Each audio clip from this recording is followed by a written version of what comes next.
আসসালামু আলাইকুম। আপনারা সবাই কেমন আছেন?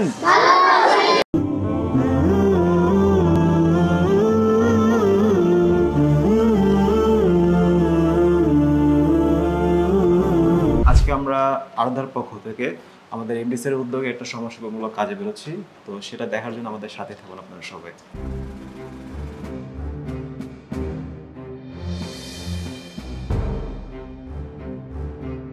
আলহামদুলিল্লাহ, আপনারা সবাই কোরআনের পাখি। আপনাদের জন্য আসলে কিছু করতে পারলে আমাদের অনেক ভালো লাগে।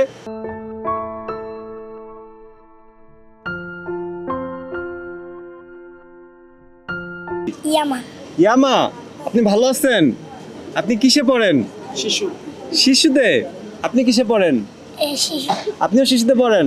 আলহামদুলিল্লাহ। দোয়া করবা কোম্পানির দিন দিন উন্নতি পায়, সারা বাংলাদেশে এর একটা প্রচার প্রসার ঘটে, সকলে ভালোবাসার স্থান দেয়, এরকম তোমরা সকলে দোয়া করবা, ঠিক আছে? ওয়ালাইকুম আসসালাম। ওয়ালাইকুম আসসালাম। ওয়ালাইকুম আসসালাম। ওয়ালাইকুম আসসালাম। আমাদের মাদ্রাসা 1992 থেকে প্রতিষ্ঠাকাল। এটা যারা ইমামতি করেন তাদের মহল্লা থেকে মানুষের কাছে, দিনদার মানুষের কাছে আবেদন করে তারপরে চাল, ডাল, আরও বিভিন্ন কাঁচা বাজার এইগুলো ব্যবস্থা করে থাকেন। চালের প্রবলেম থাকে, অনেক সময় ডালের সংকট। এই রিসেন্টলি কালকে থেকে আমাদের ডালের প্রবলেম দেখা দিয়েছে, ডাল নেই।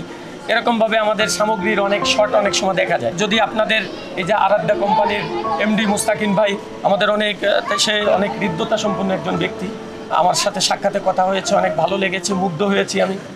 ওনাদের মতন এরকম কোম্পানি, ফাউন্ডেশন, আরাধ্যা ফাউন্ডেশনের মতন ফাউন্ডেশনগুলি সারা বাংলাদেশ যদি দিনী খেদমতের জন্য, এতিম গরিব অসহায় ছাত্রদের সেবার জন্য এরকম এগিয়ে আসতো, তাহলে কওমি মাদ্রাসাগুলো, কোরআনের পাখিগুলি তারা অনেক শান্তিতে তৃপ্তির সাথে লেখাপড়া করতে পারতেন। আপনারা সার্বিক সহযোগিতা করার আবেদনটা আপনাদের এমডি মহোদয়ের কাছে পৌঁছে দিবেন এবং আপনাদের মাধ্যমে যেন আরও মানুষ, আরও কোম্পানি, গার্মেন্টস মালিক হোক, আরও সকলে যেন এরকম দাওয়াতটা পৌঁছে যায়, সারা বাংলাদেশে এরকম পৌঁছে যায়, তারা যেন এরকম এগিয়ে আসেন।